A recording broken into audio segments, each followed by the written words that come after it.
Banks are so I mean, people go, I'm going to short Tesla. I go, why don't you short the banks? Like, I mean, you may take a 20% risk, but they're going to zero. stupid. I had a tweet I put out there, ha ha ha, Tesla Q. I love it. I Yeah. mean, those dummies have lost so much money. How many times do you have to get your face ripped off to realize you're just an idiot? Go short a bank.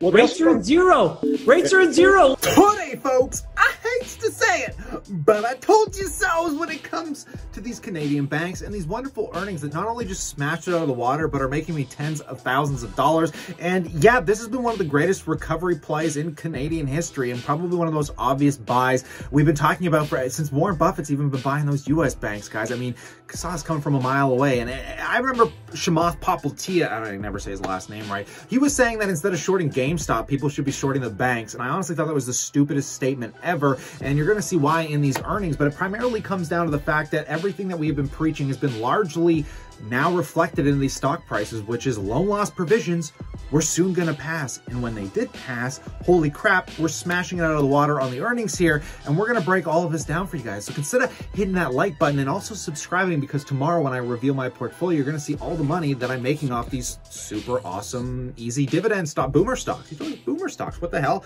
Who said you couldn't get rich off boomer stocks, folks? But let's zoom out and take a look and kick this off by talking about Canadian Imperial Bank, my favorite bank of all the banks. It is highly exposed to the real estate sector. It's kind of like a real estate play for me. They do a lot of mortgaging, and it is also the reason that they pay the highest dividend yield amongst all the Canadian banks, because like REITs, you know, you get a little bit higher yield on mortgages, right? It's one of the highest yielding, stablest places to get income. And nonetheless, guys, it's paying a 4.9% dividend yield, and it is basically from its bottoms fully went through the roof. You'd be up 61%, not that any of us, you know, correctly caught the direct bottom there. But if we zoom out, it's not all the way at all-time highs yet, but oh my God, it did not take long for it to get back here. And that comes as no surprise, taking a look at the total revenue on their earnings release today of $4.96 billion, which is quarter-over-quarter growth from 4.6 last quarter and year-over-year from 4.8 in the quarter or the year prior, right? So this is just stupid staggering, guys. Honestly, unbelievable in the midst of a pandemic. And it really shows the true stability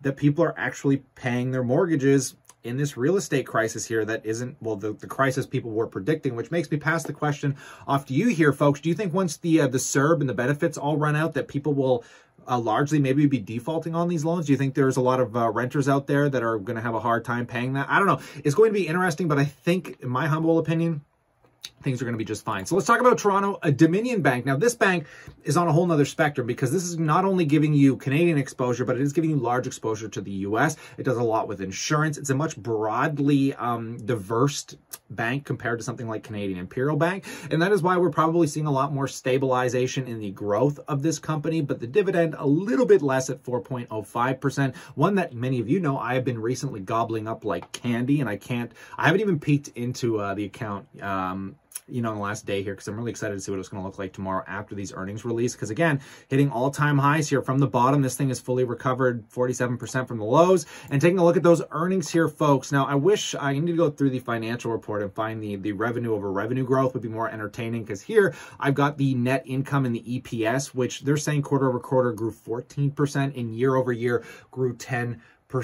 Now that, my friends, in the middle of a crisis is pretty absurd, but this was well expected. I mean, since again, Warren Buffett was buying the banks, we already saw all the U.S. bank earnings, and they're coming back with a vengeance ever since we got over the loan loss provision period. And that the fact that the Federal Reserve has kind of eased off the brakes, and this is in a low interest environment, by the way. Like, this is crazy, guys. I mean, it's a true reminder of how stable and sound the banks are, and how this is a whole different time period than the great financial crisis in 2008. So let's talk about another bank that I personally hold, Bank of Nova Scotia. Now, this one, however, not fully recovered here, and it is in fact the worst performing of the bunch, and that's probably due to their Colombian and their Latino and their kind of foreign exposure. So unlike the other banks, this one's giving you that global diversity.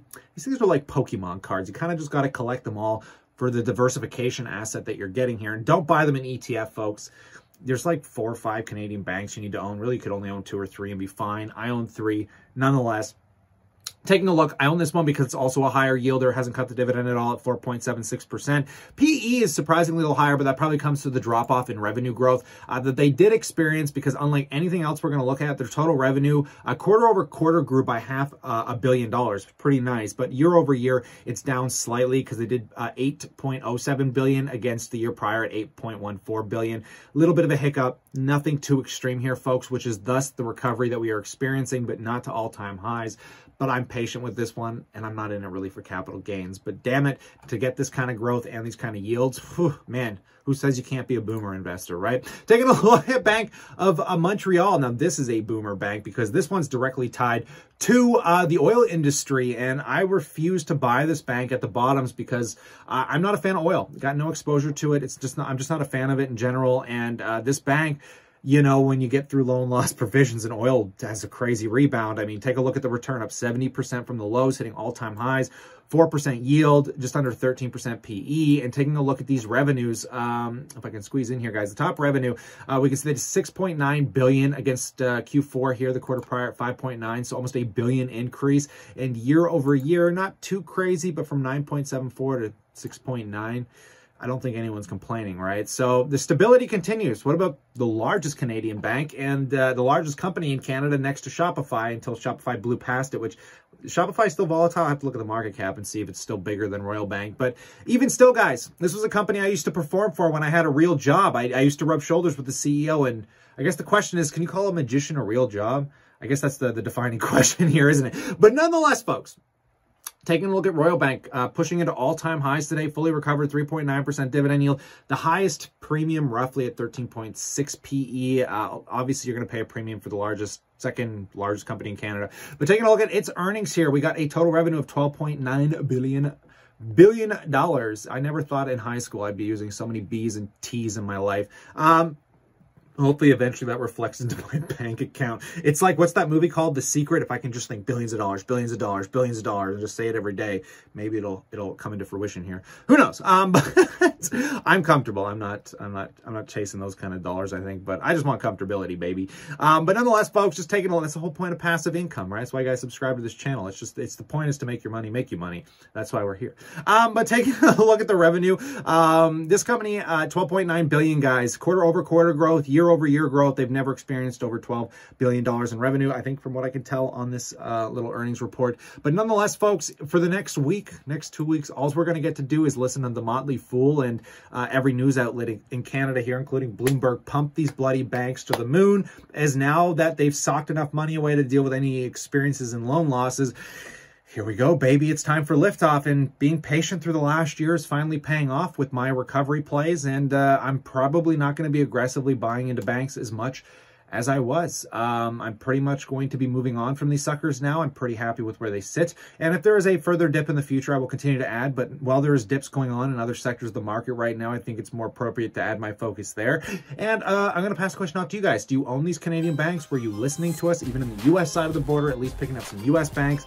Like I said, this was one of the greatest steals in human history. It has been for a while. Well, in my history, I mean, let's not say human history here. I mean, I've only been investing for several years, and this is my first real crash. So, hey, took advantage, worked out, and yeah, in light of all this, stay cool, stay awesome, and I look forward to catching you guys tomorrow.